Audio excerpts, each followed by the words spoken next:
Hi, David. Thank you so much for coming on today and for joining us here. My pleasure. It's an honor to be here. I've been looking forward to this day for a long time, so thank you very much. Thank you. I've been looking forward to it as well. Yeah, absolutely. And and as you and I've kind of chatted in the past about, we're both entrepreneurs at heart and building brands, and we've had some nice conversations around that. And I thought really today what might be of value and interest to your listeners is some of the things that I've learned along the way about building national brands. Also, a lot of the brands that my spouse and I have started, and a lot of the brands I've worked with, some of the key elements that have gone into making them really the award-winning brands that they are. And so hopefully today's podcast will find people at maybe a point of reflection. Maybe they're just starting out and they're not quite too sure what direction to take their brand in. Maybe they've been doing what they're doing for quite a while, but again, they're at that point of reflection where they go, maybe things just aren't feeling quite right, or they need to be able to get their story out there a little bit better. So really what I wanted to talk about today was kind of brand culture and storytelling. And what I have found over the years are the key elements to really telling your story to the world, so you become an attractive brand to engage. So I think that'll be some good value for your listeners. That sounds great. I'm really excited about this, and I know that all my listeners are going to learn a lot from you as well. Yeah, thank you very much. Yeah. So without further ado, we'll just jump right into it. And so, as I sort of said earlier, this is about brand culture.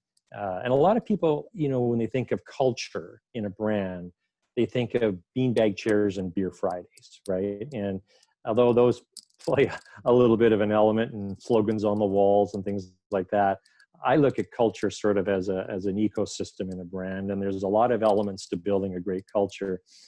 So this is just one tiny slice of that pie, and maybe in a future podcast together, I'll come on and walk everyone through the rest of the ecosystem. But this is just a great place to start. And I always like to say, let's start with the storytelling. So we'll just kind of go through the slideshow here a little bit, and hopefully your guests can follow along. So interesting report out of Stanford University says that people remember stories as much as 22 times more than facts alone.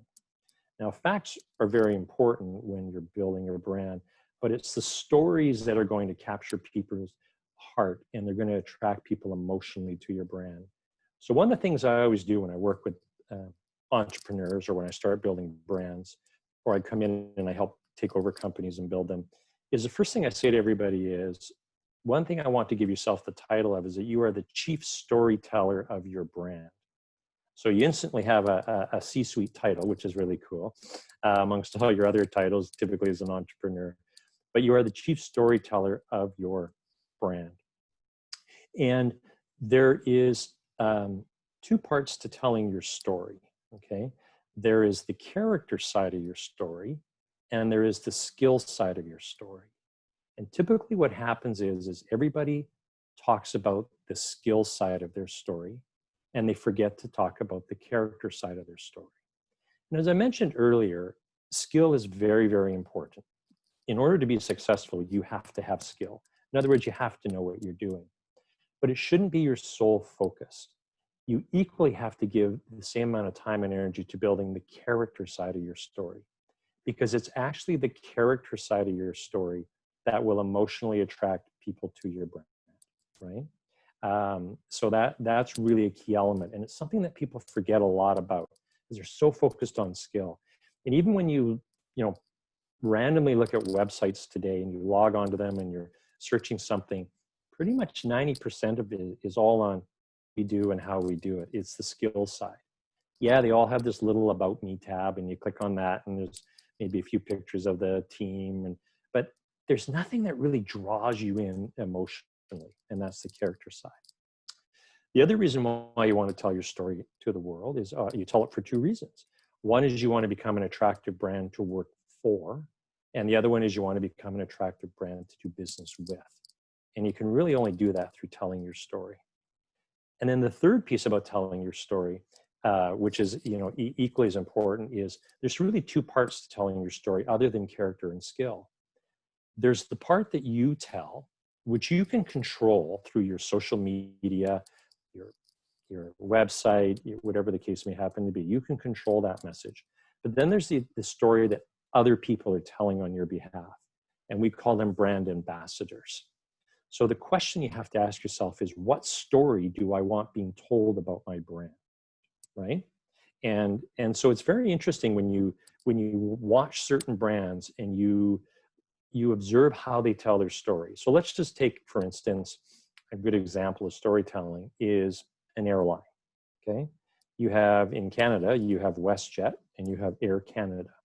Now, each of them run the same planes.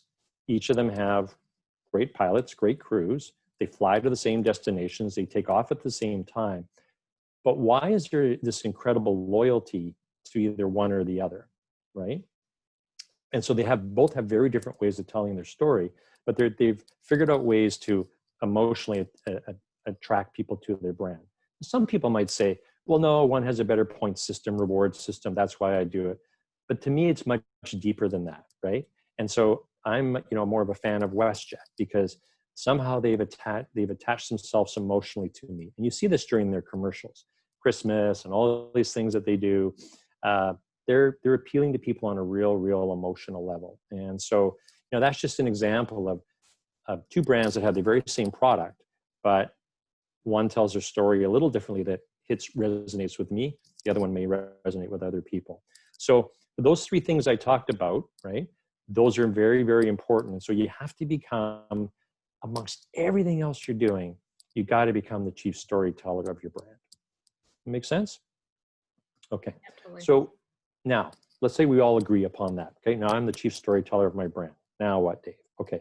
So let's jump through the elements of what I call telling a really good story. Okay. And if you master these, you'll be able to take this and then engage your digital team or whatever it is and be able to put that out into your various mediums. So the first one is you have to understand the tone of your brand. A lot of people ask me, what is tone? Well, tone is your brand energy. Every brand has an energy by which it reverberates. Okay. And a lot of people don't think about it this way. But what is that energy that I want to put out to the universe so the universe will respond in kind to this sort of energy, right? Am I a calm brand, a loving brand, a hyper brand, a disruptive brand, a feeling brand, whatever the case may happen to be, right? So I'll give you an example.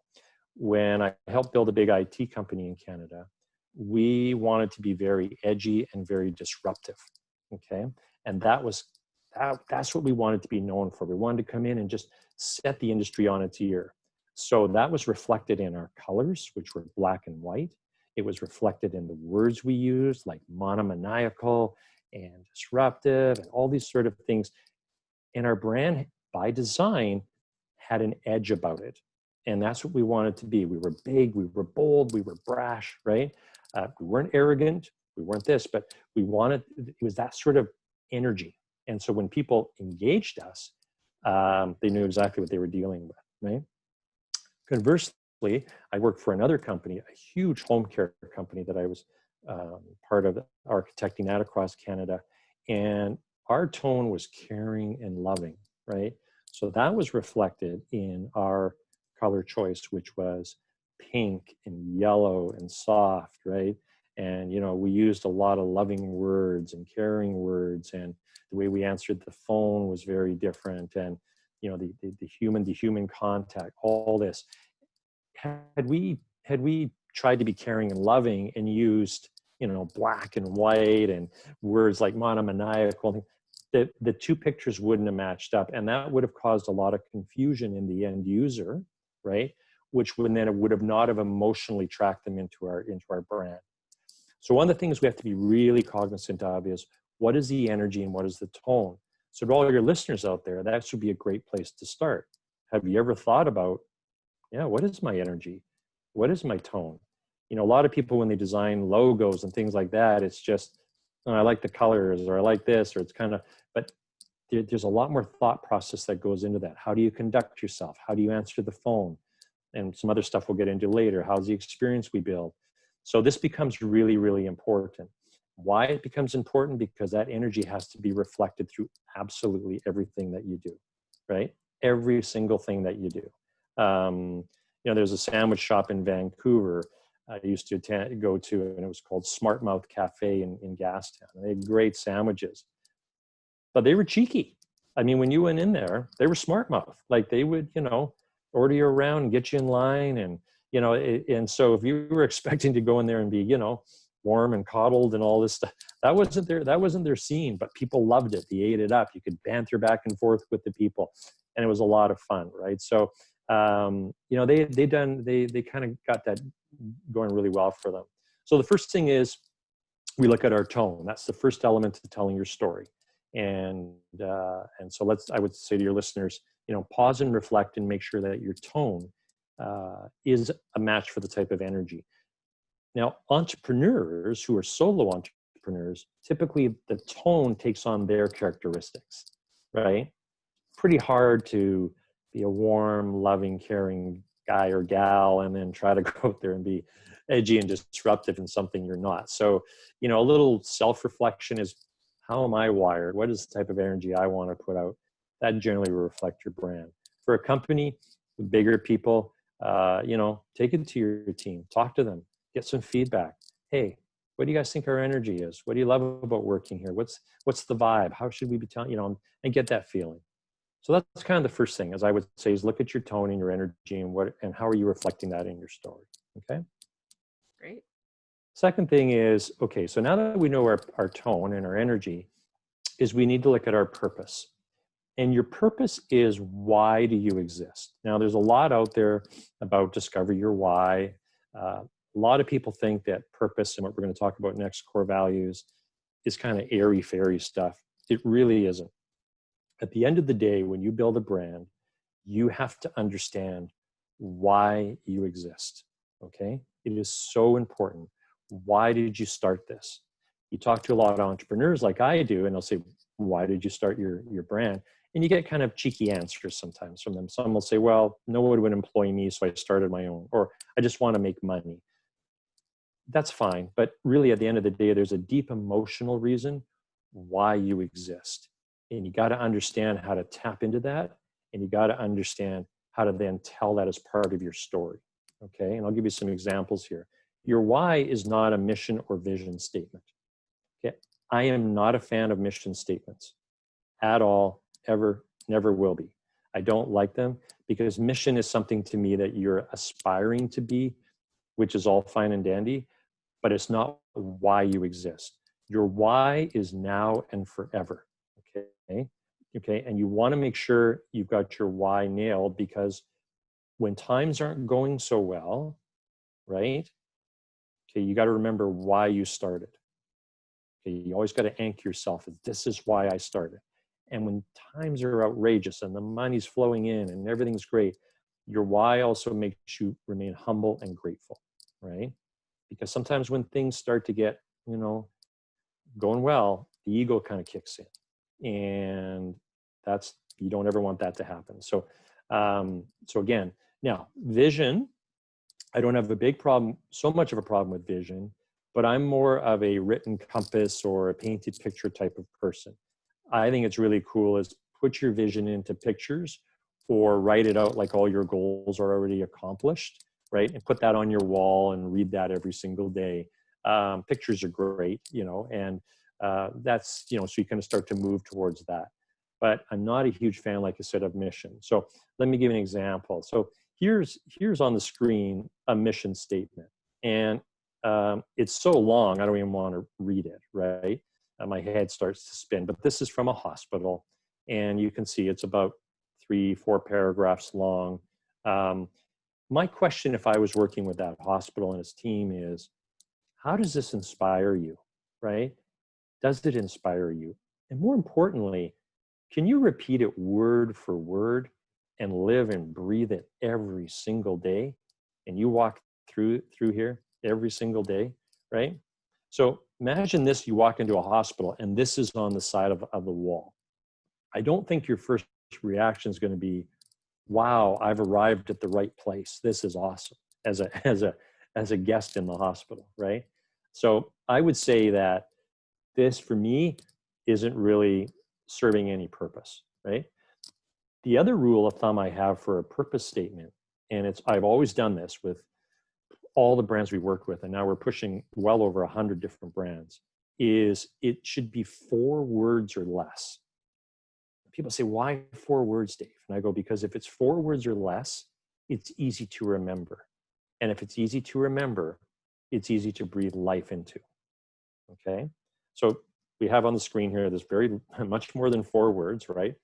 I can't even get excited about this, right? Bless them for making an attempt, but to me, this is not cool. So if you look at my brand, Unleash Culture, one of the brands I own, you see that my purpose is discover greatness within. That's why I started the brand. I started the brand so anybody that I worked with would discover greatness within.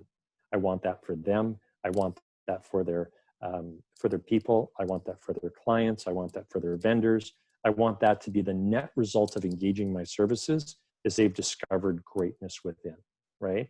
So again, when times are a little lean, I always reflect on why did I start this? It's my motivation. And then also when times are outrageous, it keeps me humble. It keeps me grateful because of course now I'm anchored in my purpose, right? So that, when we did the home care company, the one I talked about earlier, our purpose was making lives better. That's the business we were in. Now imagine if you walked into that same hospital and on the wall it just said, our purpose, making lives better. I think that's going to hit you a lot more emotional than what we just saw on the screen before, right? So what did we do with that brand? We just hired people that wanted to make lives better. That's all we did. And every interaction we had with our clients, we just made their lives better. So simple. The IT company I talked about earlier, our purpose was creating peace of mind. That was the net result we wanted for someone engaging our brand because we know IT is very, very stressful. Now, I thought the home care industry was stressful. You separate a CEO from his email for 30 seconds, that's stressful, right? So the net result was we just wanted people to have peace of mind, right? That was our purpose. So we just went out and we just created peace of mind. Now we did it by being edgy and disruptive and all sorts of things, but the net result was peace of mind. So ask yourself this question when you're doing your purpose is what is the net result I want of someone engaging my services? And that'll tie into also why did I start this, right? And you have to dig deep. And when I work with brands, they'll come back to me and they'll say, I think I've got it. And I'll go, no, we got to go deeper and you got to go deeper and you got to go deeper. But keep it to 4 words or less. You don't need some long statement. You don't need any of this. I always joke when I see companies that say, our purpose is to increase shareholder value through profitability while maintaining environmental standards. Like, who gets behind that, right? So as we go through these slides, the thing I would impress upon your audience is keep it so simple. Simple is the best. Some people think, I got to have more words. No, you don't. Just keep it simple. Discover greatness within. That's it, right? So when people say to me, what do you do for a living with your Unleash Culture brand? I say, I help brands discover greatness within. And then people say, well, how do you do that? And then I say, well, I have a story. Let me tell you a story, right? When I was at the home care company, people would say, what do you do for a living? And I'd say, I make lives better. And they'd say, how? And I'd say, well, let me tell you a story, right? That's a lot nicer than if you work for a home care company and someone says, what do you do for a living? Oh, I take care of old people. I take care of seniors. Really? It's like, and this applies to any industry. Say you're a realtor. Someone says, what do you do for a living? I'm a realtor. Okay. You and tens of thousands of other people. But imagine if you said, here's my purpose. And it's an emotional hook that will bring people in, right? And if used properly, it can be very, very effective, not only for you personally, but also for the audience you're trying to engage. So we have our tone, we have our purpose, right? And again, your purpose should sort of a little bit reflect your tone. So then we're going to get into the next piece, which is called your values, your core values. And a lot of companies have values, and that's good. The challenge I see with most companies is they have too many values. And I'll give you a story on this in a second. But think of values as your lighthouse. And I call them your lighthouse that will keep you on to safe passage and off the rocks. And any brand that I've ever built or worked for, we've had values, and they're the fabric of our character. In other words, they are non-negotiable.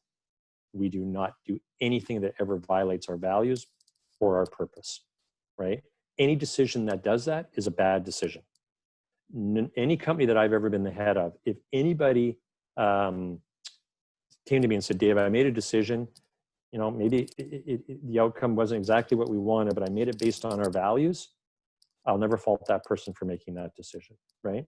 So again, just like your purpose of 4 words or less, I'm a fan of 4 values, okay? 4 values. 1 around people, 1 around service, 1 around improvement, introspection and improvement, and then 1 kind of around the business you're in. I call it your sandbox, okay? And again, the key here is to keep it so simple that it rolls off the tongue. Because again, if it's easy to remember, it's easy to live and breathe life into. What you'll find a lot of times with companies is they'll have a value and then they'll have an explanation as to what the value means. I'm not a fan of that. I don't think you need that. I think you have to allow people to live and breathe the values as they see fit, right? We went on down to Las Vegas on a tour, and there's a very well-known company down there. They pick you up on a bus ride, and they take you and they tour, they show you their place, and they take you on a tour of it. And a great company. And so on the bus ride, we're there. The guy says, I'm going to talk about our values. And we're like, oh, this is great. Right? You guys got values. And then he pulls out a piece of paper and he has to read them. And there was like 10 or 12 values. And so we put our hand up and he goes, yes, what's your question? And we said, why did you have to read them if they're so core? And he says, he didn't like the question, but you know, he was like, well, they work for us. And we're like, but you had to read them, which tells me that you don't remember them. Why do you need 10, 15, like how complicated do you want to make this? Just, you need 4, people, service, improvement in your sandbox. Because remember guys, we want to be able to repeat them and breathe life into them, right? So here's some examples of mine. So my people one, inspire everyone, everywhere. That's it. Easy peasy. You know, the home care company that we were involved with, our people one was admire people. That's it. We didn't care how you did it. Just admire people. I'm not going to tell you how to admire people. Maybe you buy a cup of coffee for a senior in the lineup, or hold the door for someone, or praise someone, or give them a hug. Just admire them. Mine, inspire everyone everywhere. Every life that I touch, I just want to inspire.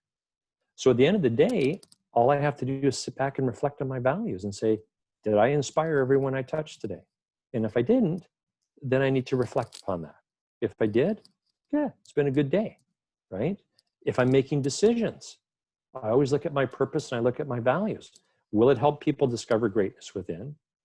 And will it inspire everyone everywhere for my people one? If it doesn't, it's probably a bad decision, right? You know, have you ever, I'm not saying you personally, but you know, we've all had those moments in life where sometimes you do something or say something and it just didn't feel right. And it maybe a few hours after day, you're like, oh, I wish I hadn't done that. It's because you've got some values inside of you and it probably violated one of those values. Well, the same holds true for a brand, obviously, because brand is made up of people. Okay. My service one is create brand ambassadors. My philosophy is that if I give great service, I'm going to have people out there telling my story, right? So I want a lot of people out there telling my story. And so if I'm creating brand ambassadors, that means that they're telling my story in a good way, right? That they're promoting my brand. My introspection and improvement one is get to the root cause, right? Because before I can fix a brand or anything, I have to understand where the pain is, what's wrong, right? And then that causes me a chance to reflect. If something's not going well in my life, I reflect, right? I get to the root cause. Introspection is a hallmark of brand character, to be able to look inward and have an open, honest dialogue with yourself and your team, your customers, and say, what's working, what's not, right? And be open to that sort of feedback. Get to the root cause. And once we get to the root cause, then we can go fix it. But if we don't know what the root cause is, we can't fix it, right? Probably a lot like your work too. You help people understand the root cause of why they're stuck, right? Absolutely. Yeah. Yeah. But unless they're willing to have that open, honest dialogue with themselves, and then allow you to come in and work your magic, right? And give them maybe a different roadmap or a different way of thinking, we're not really going to get anywhere. And then finally, my sandbox is a catalyst for creating amazing cultures. And so I asked myself, at the end of the day, was I a catalyst for creating an amazing culture? So again, as long as I haven't violated any of these values in my decision-making process, or the way that I approach the market, then I'm doing okay. Now, what's really cool is you can use your values in telling your story, right? Telling your story to the world. So I would suggest to anybody out there that is doing blogging, doing podcasts, doing anything, advertising, whatever it happens to be, is always include in your story either your purpose or one or two of your values, right? So, living my value of inspiring everyone everywhere, I blah, blah, blah, right? Or, living my value of admiring people, we were able to, you get that in. And what it does is it's reinforcing that you're a purpose and core driven value company. But again, you're emotionally anchoring people into your brand. And that really, really becomes very powerful. And then, of course, if you have multiple locations across Canada, for instance, like we did in the home care company, we had 65 locations. You want everybody that's working for there to adopt this and tell their story, right? And then the clients they serve starting, wow, that brand was amazing. They really admired me, and whatever the case may be. And you can build some really fun and cool programs around these. I'll give you an example. Our Admire People one, whenever we made a mistake in the home care company, and we made them, right? We had what was called a signature item, and we would send that signature item out to the guest. For us, it happened to be a 4-pound fresh baked apple pie, and it was called Humble Pie. And there was a company, I don't think they're in business anymore, but it were called Acme Humble Pie. And we would fess up and fix it. And we would send them out this 4-pound fresh baked apple pie. And we'd say, living our value of admire people, we just wanted to say, we're sorry, and we're going to eat some humble pie on this one. Right. And it was a beautiful way of just saying, maybe we didn't admire you the way we should have, and we apologize. Right. Now, as an offshoot of this, which was interesting, is that story actually got picked up by CNN Money and Profit, and they blasted it everywhere. And so we didn't do it to get the PR. We did it because it was a signature item for us to live our values, but the press certainly didn't hurt either, right? And it just, again, it was like, wow, this cool little home care company in Canada, this is what they're doing, right? So, another thing I might suggest to people is find a little signature item that you can use to send out and tie it into your values, right? So we've got our tone, we've got our purpose, we got our values. Okay, so what's next? Well, next is we have to understand how to create heroes in our brand. And these are your brand ambassadors. So think in terms of now, okay, how do I create and honor heroes and turn them into raving fans of what I'm doing? So they're out there, like I said at the start of this, and they're out there telling my story in a very, very positive way. Because you can also have brand ambassadors out there telling your story in a not a very positive way, right? And we don't want that, right? And in today's world where video and social and digital and man, things can go south pretty fast. And so you want heroes. So I always say, okay, who are the heroes of my brand? Well, obviously, they're the people that I engage, right? So the people on my team, the customers that I serve, the suppliers and vendors that I use. So try to come up with ways to make them feel super special and tie it back into your purpose and your values, right? So whatever that happens to be, and we'll get into a little bit more of that in the next slide.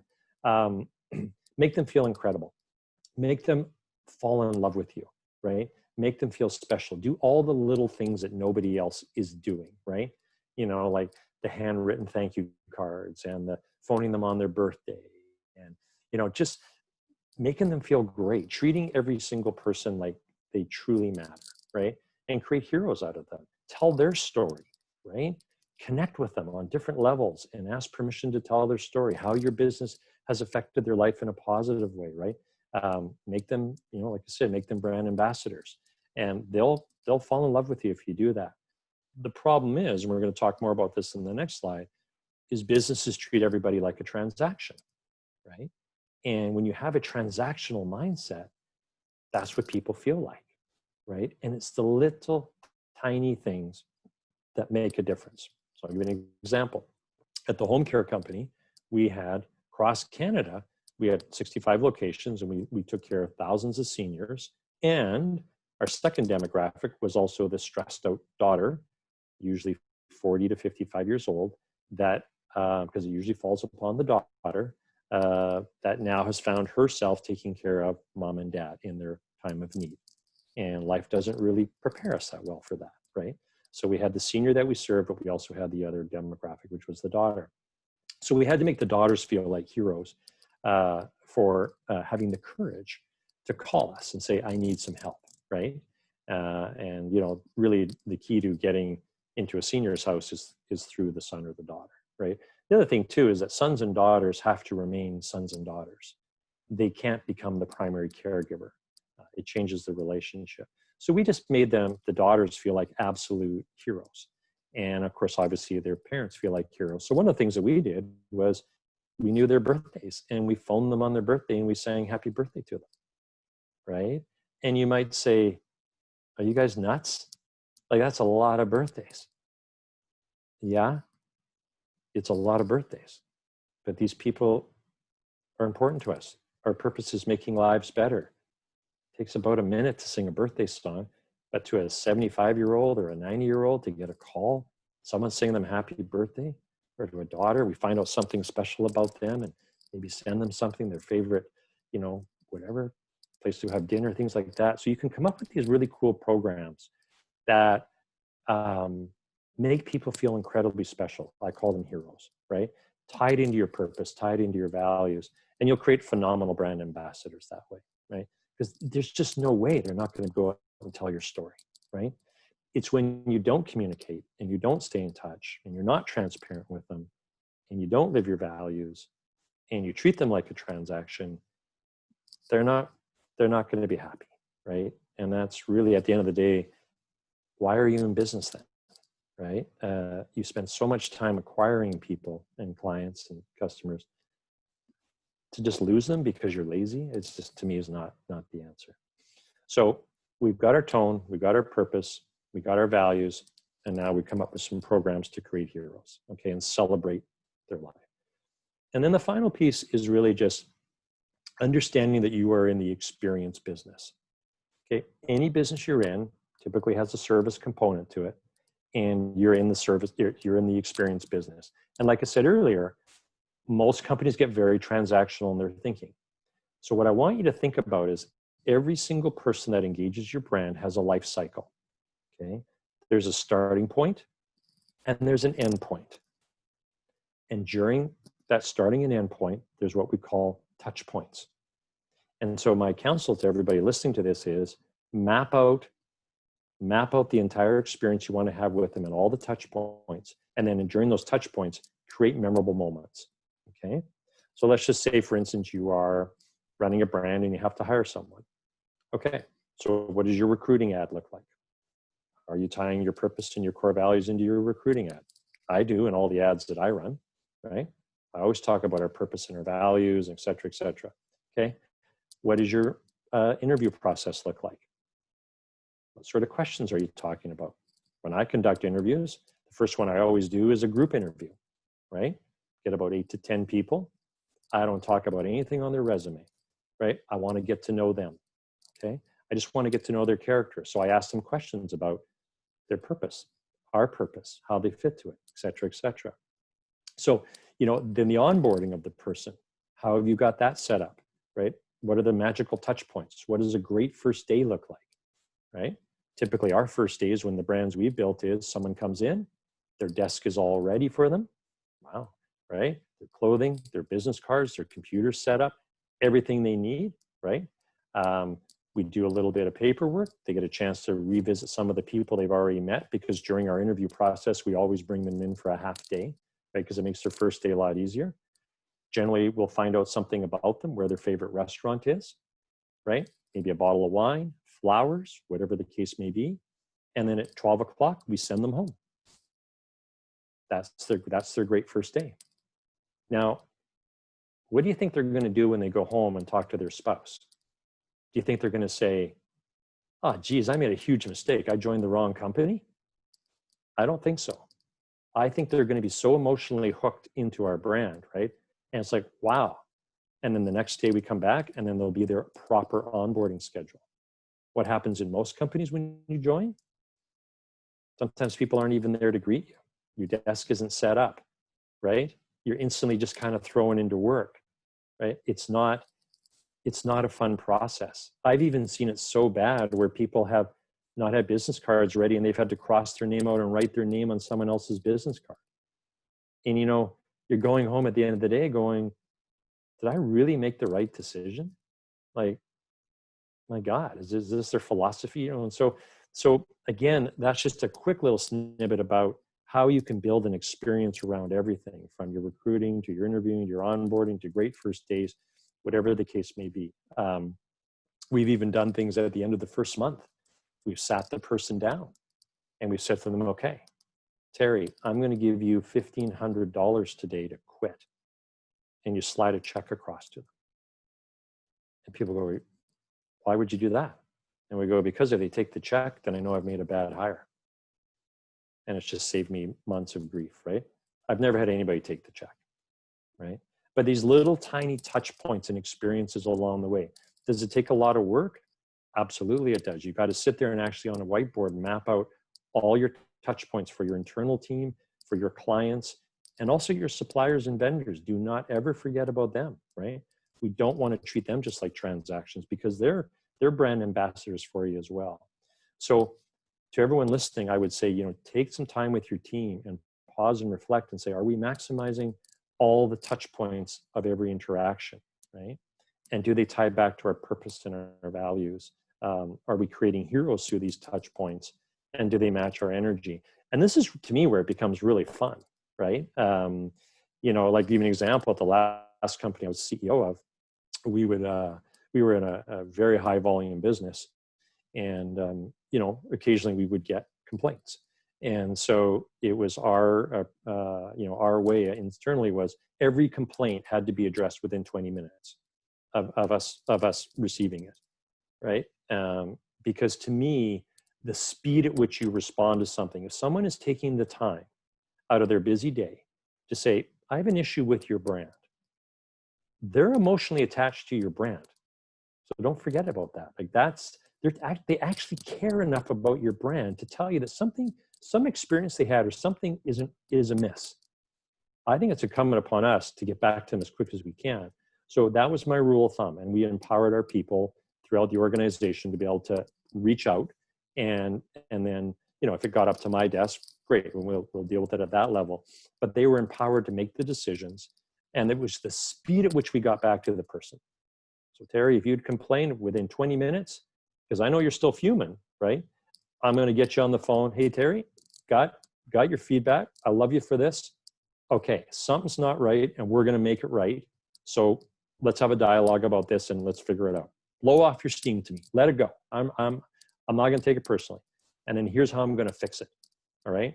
And so what I've done is I've taken a not so great situation, and within 20 minutes we rectified it, and we come up with a solution. Yeah, sometimes we got to do a little digging in, a little deeper, but at least we've got the dialogue flowing, right? And now hopefully, I've been able to, make you happy, turn you around, and, and we keep the relationship going, right? It's where you take the time to offer feedback and you never hear back from the company, right? Well, now as a consumer, I'm thinking they just don't care. It's transactional. They just wanted my money, right? And the solution is not refunding something all the time or throwing money at them. It's just getting that dialogue going. And because if it's happening to them, there is a chance maybe it's happening to somebody else. They're just kind enough to let you know about it, right? So build some programs around what does handling complaints look like? What is what's the turnaround time? What's your signature item? How are you going to handle it? How do you empower your people?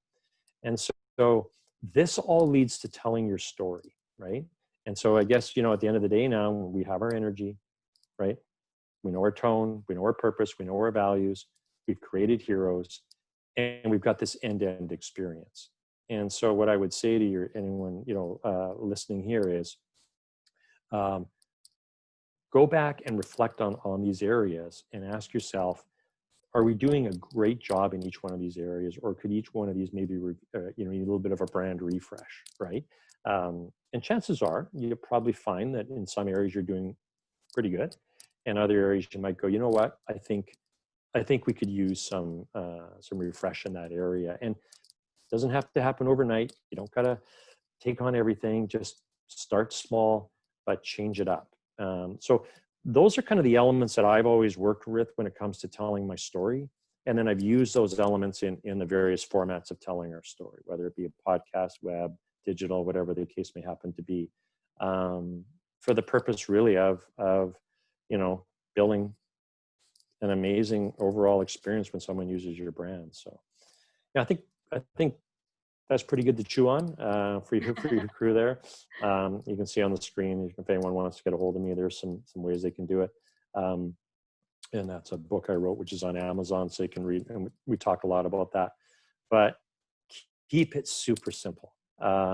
You don't get worried about this, that. Just keep it simple, and be a little old-fashioned about it. I've always found never actually hurts. I think with the whole digital world and technology and everything, we've in some ways almost forgotten, that kind of old-fashioned way of doing things. And I don't think there's anything wrong with sort of going back to that. It's not corny at all. You can use digital and technology to enhance what you're doing, but be a company that's steeped in values and purpose and tell your story the right way. So that's kind of my thoughts for today. Excellent. Thank you so much, David. This was a ton of valuable information, and I know I learned a lot, and I'm excited. I have your book on order right now from Amazon, so I can't wait Oh, thank you. until it arrives and I can dig into it even more, because I think this is so important and so valuable. And I know you've given me a lot to ponder in my own brand and how I'm operating, and some things I'm already thinking about that I want to change. So thank you so much. And I'll post all of your links in the show notes as well, so you guys can find David, you can connect with him, and order the book, because I think that's a great way to learn more and to get an even deeper dive into this. Yeah. Oh, my pleasure. Thank you for that. Yeah. And the book also has a link inside it where you can, it's got, not in the book, but you can go on the site, you can get the link, and it's got lots of tools and templates, and you can download them all. And a lot of the stuff we've used, I put it all out there. And I'm also too, if you're reading the book and you have a question, fire me a question. I'm more than happy to, give you some counsel and that. So yeah, I can't thank you enough for this. This is great. And I look forward to us staying connected, and admire the good work that you're doing as well. You're certainly making a difference in people's lives and building a phenomenal brand yourself. So thank you for including me in your journey as well. Thank you. Okay.